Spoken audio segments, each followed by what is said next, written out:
Mitä ihmisoikeudet ovat? No, pohjimmiltaan ihmisoikeudet käsittelevät ihmisyyttä ja arvoja. Perusidea on aika yksinkertainen. Kaikki ihmiset syntyvät vapaina ja tasavertaisina. Siksi meillä on samat oikeudet ja velvollisuudet. Otetaan muutama esimerkki. Tässä on Eman.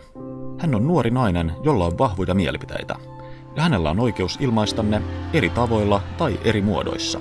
Mutta Emanin täytyy myös kunnioittaa toisten oikeutta ilmaista itseään, kunhan ketään ei loukata tai uhkailla. Tai Markus. Hän on tosi uskovainen ja hänellä on oikeus uskoa mihin ja miten hän haluaa. Mutta hänen täytyy hyväksyä, että tämä vapaus koskee kaikkia, ei vain häntä. Ja sitten on Saara.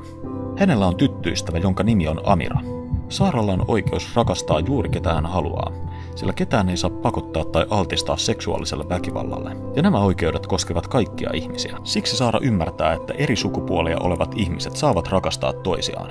Ihmisoikeudet tarkoittavat myös, että Emanilla, Markuksella ja Saaralla on oikeus kotiin ja oikeus käydä koulua. Ja niillä, joita vainotaan mielipiteen, uskonnon tai seksuaalisen suuntautumisen perusteella, on oikeus paeta kotimaastaan ja hakea turvaa toisesta. Mutta mitä luulet? Kenellä on vastuu näiden oikeuksien toteutumisesta? Niinpä, valtiolla.